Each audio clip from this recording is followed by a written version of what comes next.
ok donc voilà tey jii ñu ngi fi pour procès bi tey moo nekkoon troisième fois finalement tey tamit dañ ko mujjee renvoyé ba le 26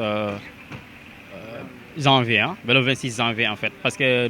affaire bi daal du si ñun du si justice bi tamit en fait pare woon nañ pour atte ko tey mais finalement ñee 5 avocat moo ñëwul moo tax tey moo nekkoon troisième fois ñu renvoyé ko parce que première fois tamit ñëwoon na sama avocat ñëwoon na maître Khouraïs Ba deuxième fois aussi ñëwoon naa samay témoins ñëwoon nañ avocat bi mais à chaque fois day am ñoo xamante ne duñ ñëw mooy ñi ma indi fi ñu ma topp parce que ñoom souvent y a des manquants dafa am ñoo xamante ne dañ disparaître si dossier bi léegi nag moo tax justice loolu laa leen di ñaan rek ñu jaarale ko yoon parce que ñoom tamit pareeroon nañ pour àtte tey mais justement c'est avocat moo nee na tey dafa feebar en fait moo tax mu jul ñëw moo tax ñu renvoyé ko ba beneen yoon parce que dafa am ay détails yu nekk si biir parce que gis nga ni ASP bi a policier bi dafa disparaître gisatuma ko si dossier bi bokkatul saa si liste bi loolu tamit sama fee cas nit ki nu muy bindee plainte ba pare ñu bind PV bi am différence ak plainte bi loolu jaaxal na ma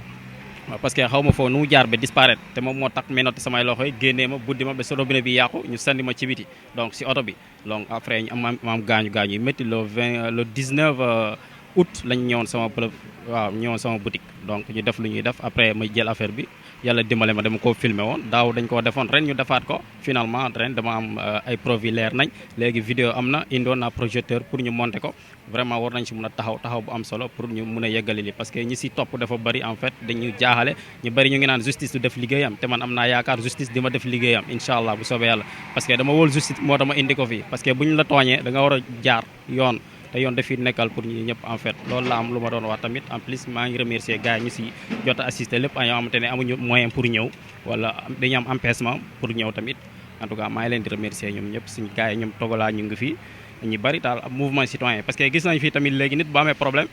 ñi la war a jàppale duñ ci taxaw parce que mouvement citoyen ñooy jóg di la accompagner vraiment ñu ngi leen di rafet loolu mooy mouvement yi fi nekk ñëpp du kii wala kii jarul ma si lim ay tur te tamit gis nañ ñun boutiquier tamit ñun commerçant lu ñuy souffrance dafa bëri actuellement parce que chaque un mois da ngay gis victime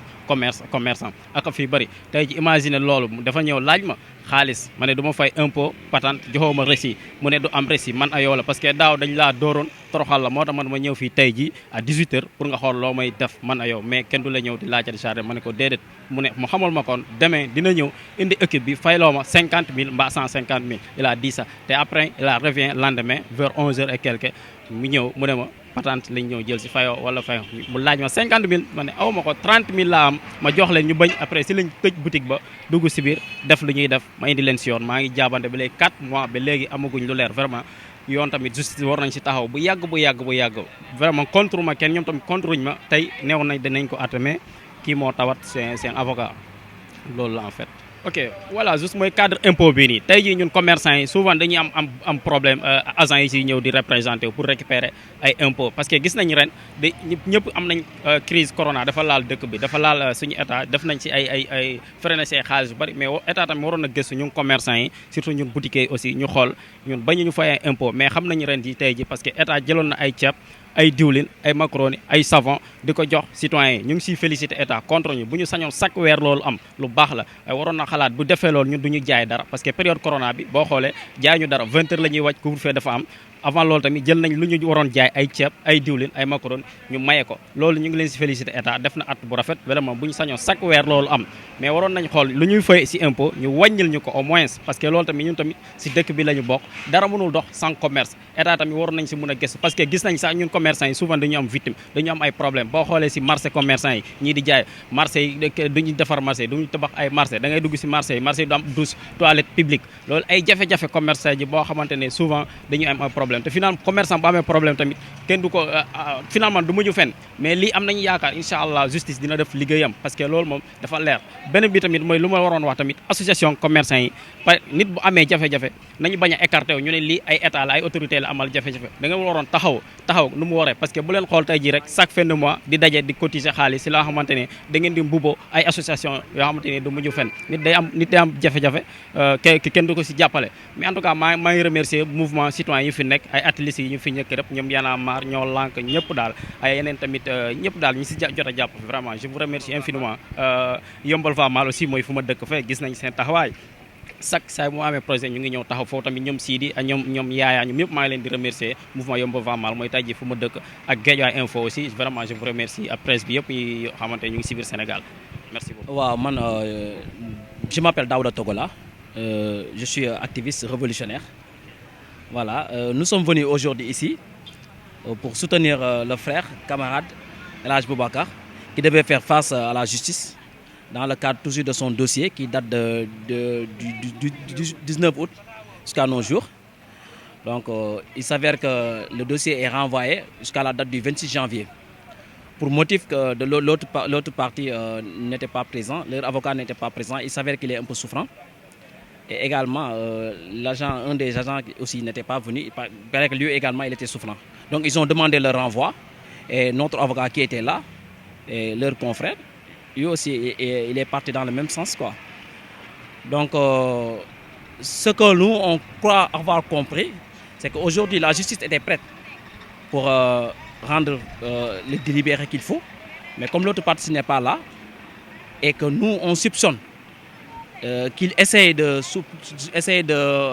tout cas de camoufler ou de faire de sorte que l'affaire sera oubliée et que nous, en tant qu'activistes révolutionnaires, nous allons le soutenir. Parce que également nous demandons que cette affaire soit jugée, cette affaire soit en tout cas jugée de la manière qu'il faut. Parce que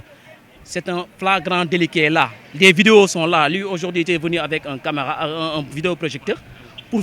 projeter. Et les vidéos sont partagées sur la toile du net. C'est ce qui nous a informé ça d'ailleurs. Donc si aujourd'hui cette affaire on essaie en tout cas de faire des choses, ça ne va pas passer parce que nous, dans le même sens, je fais appel à tous mes camarades activistes de ce pays au niveau national, au niveau international, de la diaspora qui l'ont d'ailleurs soutenu. Que cette affaire est toujours en pending et pour un flagrant délit. Donc l'agent, que ce soit l'ASP ou le policier, ils ne sont pas du tout malades, ils sont là en train de vaquer à leurs préoccupations. Qu'ils viennent et que la justice soit rendue de la manière qu'il faut. Voilà, c'est ce que j'avais à dire. Je vais me prononcer un peu en Wolof. Daouda Togola. Oui, l'affaire a duré, vous avez compris, parce qu'il n'a pas affaire avec un simple citoyen. Il a affaire avec l'État, en quelque sorte. Parce que la mairie, c'est le démembrement de l'État. Le maire, il est le premier magistrat de la commune. Vous comprenez, si c'était une affaire entre civil et civil, l'affaire est que le début. Mais vous comprenez que ces gens essaient d'utiliser, ils vont user de leur connaissance, de leur rapport, pour que l'affaire soit oubliée. Et ça ne doit pas passer dans un pays de droit. Parce que c'est un flagrant, ils ont été filmés et c'est les habitués des faits. Donc cette affaire, qu'ils n'essayent même pas de le jouer d'autrement. Parce que nous, les activistes, nous allons revenir là, la prochaine fois, le 26, à la date du 26. Moi, je ferai un live, on va faire appel à tous les activistes, à toutes les organisations. Et mes camarades de Nyolang, je vous appelle à venir soutenir ce dossier. Parce qu'il ne s'agit pas de El Hadj Boubacar, mais de tous les Sénégalais, ils doivent être protégés. Et ceci ne doit pas passer en... Wow, bon, je suis Daouda Togola. Je suis activiste révolutionnaire. Bon, affaire bi moo ñu indi woon camarade bii muy El Hadj Boubacar mi nga xam te ne moom la takk der yi ak ASP ak waa mairie bu tooñoon fa la ci yëmbal téye woon ko pour affaire patank ba torturer ko ci jot ko ci gaañ mu jotoon leen filmer parce que njëkkoon na am ba muy amaat mu filmer leen ci kaw filmer boobu noonu et affaire bi mu yóbbu ko ci yoon. Donc depuis le 18 ba léegi pour loo xamante ne flagrant la parce que ñu ngi fiy jàpp nit loo xam ne kenn fekkeewul dañ lañ lay tëj si sens si atte la lii nga xamante ne dañ ko filmer mu leer ci kanamu ñëpp adduna yëpp wërale ko ñu koy jéem a làq-làqal ñu gëm ni warul mën a jàll. Fii yoon dafa war a nekk pour ñëpp pour takk der beeg ñëpp ku si tooñ dañ la war a yóbbu ci yoon yàgg alors nag affaire bi ñoom tey demandé nañu renvoi bi may 3e renvoi bi nee nañ waa ji dafa feebar xaw ma avocat am dafa feebar amul problème fii la ñuy nekk dinañ xaar dinañ accompagner affaire bi mais na leen leer ni l'affaire là mënuñ ko nëbbal te si loolu man laay woo sama camarade activiste yëpp yi ko jàppale parce que man maa ngi ne xaw ma bitkam fu mu nekk sax procès bu amee ma dagg sama lépp ñëw donc noonu laay woowee le 26 sama xarit activiste yëpp yu Sénégal diaspora national au niveau international parce que affaire bi mënul jàll flagrant la filmé nañ leen vidéo yaa ngi fi moom tey indi woon na projecteur pour wane askan bi pour wane devant les juges et autres malheureusement ñoom ils demandé nañu renvoi accordé nañ leen ko mais nañ leen leer ne affaire bi du jàll bu yóbboo nag ñoo xam ku ñu munti woo lii du musa jàll parce que flagrant lañ leen jàpp te ñi nekkoon ci dossier bi yëpp dañ leen cité parce que xam na leen donc loolu la ñuy waxoon ni boutiquier également solidarité bi dafa war a feeñ ñoom ñëpp parce que li ko dal tey buñ ko xeexee bu dañee dina denc ñëpp sénégalais amul man kii laa bokkal amul bokkuma kii dafa am injustice bu amee ñun ñëpp lañu war a jug taxaw ne injustice dafa am d'autant plus dañ ko filmer ragal bi la ñuy bàyyi ragal yab yàlla ragal bi la ñuy bàyyi teg fële donc le 26 bëgg nañ sénégalais yëpp képp ko sa jot may nga ñëw témoin nga ñëw solliciter lii mu dañ une bonne fois pour tous voilà loolu daal la ñu amoon pour wax et que ñu ngi xaar ni yaakaar ni incha allah le 26 bu ñu yàlla mayee nax seen bi nañ fa mobiliser